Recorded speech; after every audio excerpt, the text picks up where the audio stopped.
is just fantastic. Captain's Log, Subdates 210916.3. I like a neat, tidy, organized, sanitized, and highly presentable toolbox. It makes me feel like Dexter Morgan when I'm performing necessary procedures on crewman Bork. Welcome everyone to the exhibition of stupid people. Today we're going to start with a level of entitlement, which is a bit of an odd thing to say, but there is some context. It's been going around on TikTok, it's been doing its rounds on YouTube for years, and I find it quite irritating. So to accompany this, I'm going to play a clip in a moment. The context for this particular clip is that there is a little girl, a TikToker's daughter no less, who is dying, and this man who the video is about is getting DMs about doing something and making videos about it. This goes against everything I wanted to do, but with all the fucking DMs and comments, I feel like it needs to be addressed. Do you guys really think that I don't know what's going on with Jocelyn? What exactly is it you want me to do? Throw a bunch of money at it? Money's not fixing it this time. You want me to hop on here like half of you who didn't even know her with tears in my eyes saying how sad you are? You know that comes across as a light grab, right? Like, does that not compute with you? It's no different than recording you giving a homeless man $20 and then telling the world, hey, look what a great deed I did. Hey, I know your family's going through a lot, but don't forget about me today. Off. Parasocial relationships some of you guys have created on this app is insane. We as creators don't owe you a goddamn thing. Now I've seen some of the DMs and shit I've gotten. I can only imagine what her mom's gotten. Especially, like, what was it, a week ago? Some guy hops on there and it's just like, you should let her die. Bro, go f yourself. I get it. This little girl has touched so many people's hearts in so many different ways. She changed half my content to start helping people more. She changed the GFC to get cancer. She's done so much for not only myself, but so many other people that this little girl is more than a like on your TikTok, my guy. Now, I can't and won't speak for the family, but as content creators, we don't have to record everything or respond to everything. As far as I'm concerned, every time I open my phone every 2 seconds, it's just another comment about it. Bro, just sometimes you just want to forget about it for a second. And I understand this is coming across as aggressive, and maybe you don't agree with me, but understand I don't care. Generally speaking, I hold a very simplistic view when it comes to what people want me to do and what I'm going to do. I will do whatever I want. All the series that I've created on this channel came from me. They weren't suggestions from others. This Week at Twitter was stolen from someone else, but he stopped being a creator in 2015 after a short stint from 2015 to 2015. But Exhibition of Stupid People was something I did back then. Halls of Injustice is something I started. I ripped off Content Constable, I know, but I don't do that anymore, okay?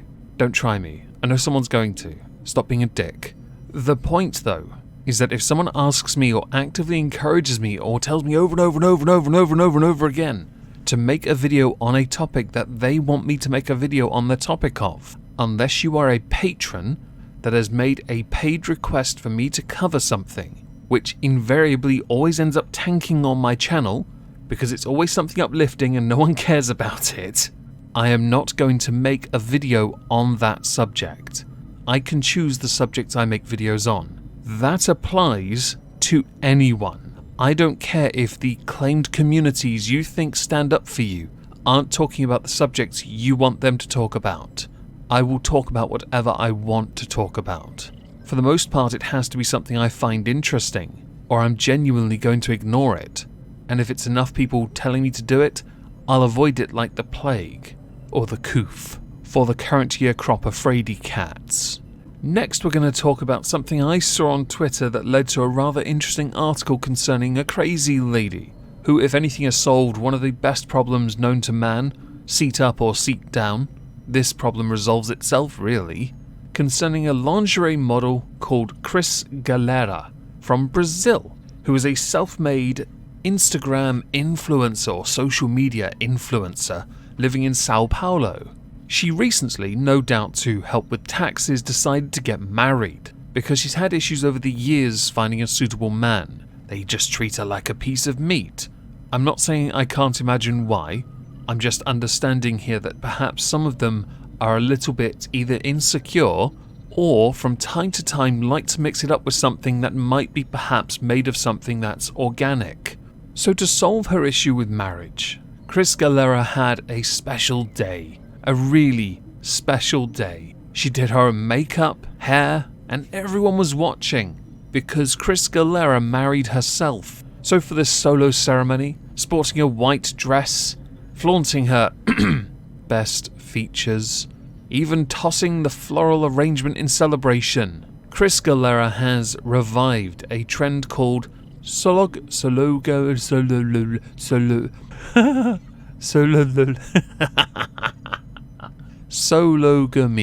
Okay, so I wanted to say sologamy, but that sounds really weird. Just go with it, okay? The purpose and point of it is for a single person to marry themselves in spirit of not needing a partner to find happiness. The thing here is that she has conceded she may well welcome someone else into her marriage later, but they would have to accept that she herself is a married woman.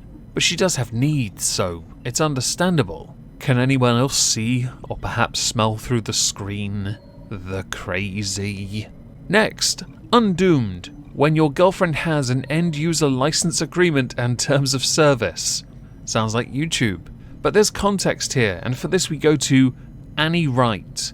Annie Wright is a 21-year-old modern-day Rachel Green. Actually, when I read this, and that's a quote from the article, I considered Annie Wright more of a Sheldon Cooper.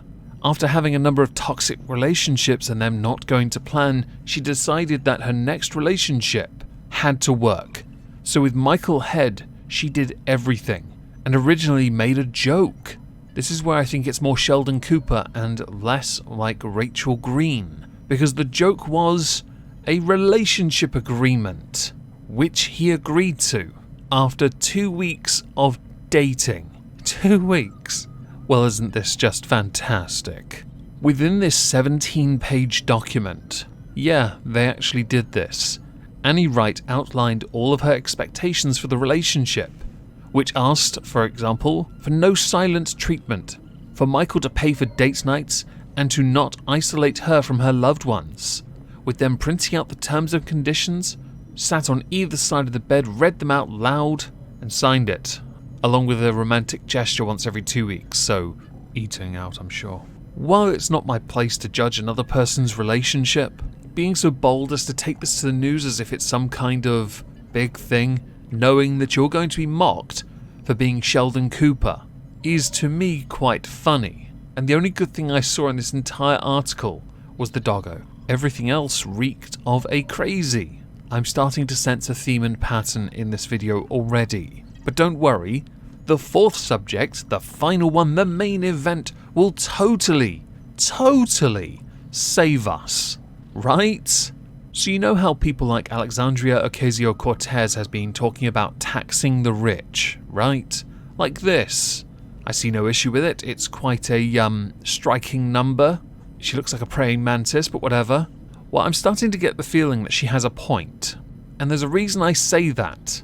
For it, we're going to start with Lil Uzi Vert, who took his desire to look like his favourite superhero Vision to a whole new level, because he embedded in his forehead a piercing. Within it was a $24 million diamond, which at a concert, someone ripped it out of his head.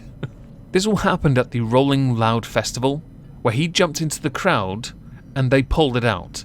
Now, this pink diamond has since been retrieved. Great. Last thing we need is someone in the wrong hands holding the Mind Stone, which apparently is now a pink diamond. Congratulations. Little Uzi Vert did confirm that he started paying for the diamond in 2017. So congratulations on your mortgaged Mind Stone, and of course for retrieving it. But this isn't where the nuttiness ends. No, because there's another rapper who just adds fuel to the fire that taxation might need to be increased on these rappers. Rapper Dan Sir has decided in his infinite wisdom he would really like to turn his head into a chain display rack for all spare pikey bracelets. Here's Exhibit A. He has had gold chain hooks surgically implanted into his scalp because apparently a full head of hair was more expensive than that, or just not expensive enough. How out of your mind are you on whichever drug it is you're taking? Please don't say life. That you think it's okay. Do me a favor, tie your hair up. I fucking dare you? Your hairline is mangled. Anyone ever seen Hook and Eye? It's that latch you sometimes have on rabbit hutches. Yeah, your head is just covered in eyes. I'd like to see you take them all out when going through a metal detector. I'd also like to see you stand on the beach in my town during a windstorm. You won't want those chains any longer. Are we, by the way, just for the sake of it, going to get your hair braided as well? Because I'm sure that'll look absolutely mental. Which is somewhat ironic, all things considered. Now, as we're done, I'd like to know what you think. Please do let me know in the comments down below. If you did enjoy the video, please smash like, leave a comment, share the video, and if you're not subscribed, as we're getting that close, so close, to 100,000 subscribers, please consider smashing the subscriber button. Subscription button. If I don't see you on Twitch tonight for more trucking, have a fantastic day, and thank you all very much for listening.